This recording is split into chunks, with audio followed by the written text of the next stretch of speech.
Hey guys, it's Rich with your Monday Spot on the Pagan Perspective. This week we're talking about magic and its role in our practice. This week's question comes from our very own Angelo.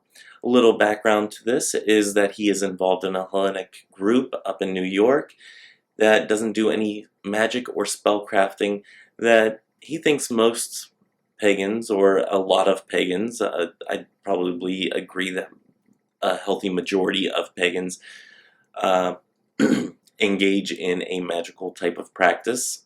And he was wondering uh, what was the motivating factor for us to follow a pagan path? Was it magic or something else? And is magic a large focus of your path or just an accessory? So I've gone from probably the first 3 years of my practice were very heavily magically based. There was a lot of divination, a lot of spell work that happened within those first 3 years. And then after that, I had the instance that I spoke about a couple weeks back, and also on my personal channel, about doing a spell and it not exactly coming to fruition the way that I necessarily wanted it to. So after that, I kind of took a spellcrafting hiatus for the last like 3 or 4 years. So for me, lately, magic has just been an accessory, that nice little, the little bling on in your spiritual practice. Every once in a while, I'll do a little energy work, or I've gotten a lot more into doing energy work as of late than doing actual spell crafting or doing a working with herbs and oils and candles and incense and whatnot. So that's definitely going to change here soon whenever I get into the States again. But anyway, in the first couple years of my practice, like I said, were very heavily magically based. It was one of the motivating factors that brought me from being a Christian to a Christo-Wiccan at the time, and now a Christo-Pagan. But then, after that little debacle or whatnot, whatever you want to call it, with the spell that did not go exactly the way I wanted to because I wasn't specific enough, I kind of started to dig deeper into my spiritual practice and what exactly everything means to me. Uh, who were the deities and what were they like? For me, it's always been Christ as a God figure, and as of late, about a little over a year ago now, Sophia came into my practice, and I've really enjoyed having a goddess figure in my practice. So it's very much in the last few years been about digging a little deeper into my cosmology, digging into what it is that I actually believe and why I believe it, especially within the past 15, 16 months that I've been here in Korea. It has been one of my main focuses, especially after finding Sophia, digging deeper into my spiritual practice, knowing the why behind what I do, which is a very pivotal part of my practice now, knowing the exact nuances of why do I do this, why am I doing that. Discovering the why behind what I do has been the underpinning of my practice within the last year, year and a half. So, but like I said, in the last probably 3, 4 years-ish, magic has just been that little accessory, that little bling in my practice. But in the early stages of my practice, it was a huge part. I really do enjoy doing spell work, especially when needed.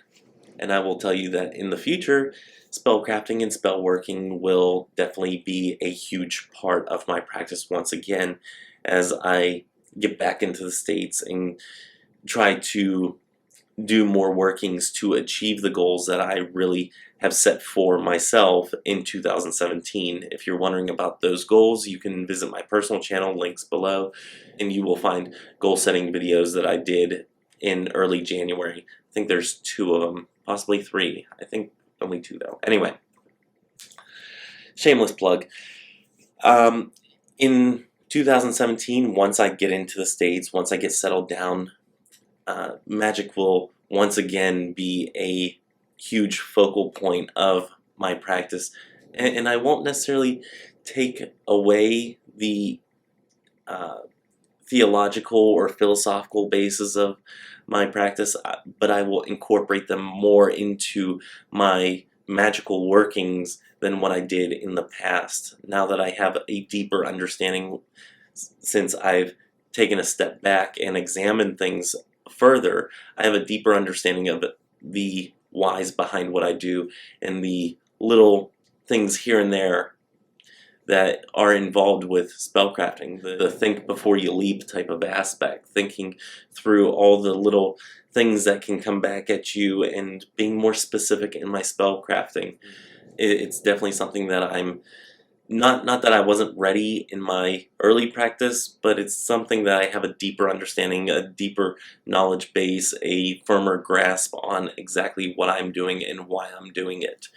Not that I was reckless back then, but I'm a lot more specific and safer now in what I do and why I do it.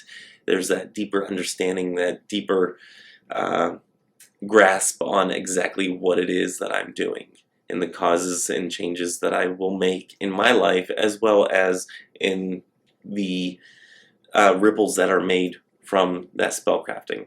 So to answer the questions, in short, magic was a huge part in my practice and coming to a pagan type of practice.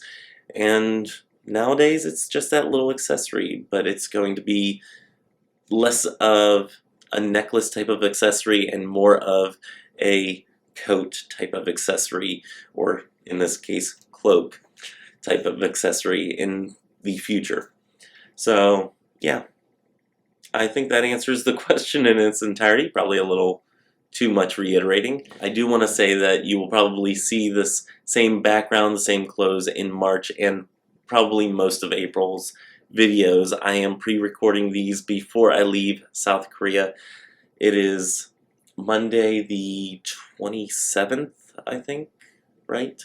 Whatever the last Monday in February is, and I leave out on Thursday, so I will definitely be editing and uploading these while I'm in my hobo stage. To keep in touch with me along the way, I will be posting videos on my personal channel with, what I'm doing and kind of just update videos here and there that'll probably be uploaded via my cell phone.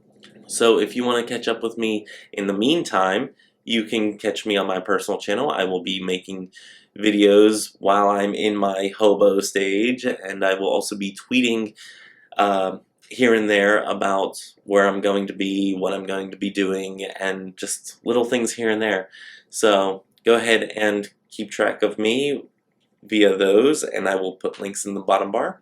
And that's about all that I have for this week. So until next week, may you have love, hugs, and ladybugs. Bye-bye.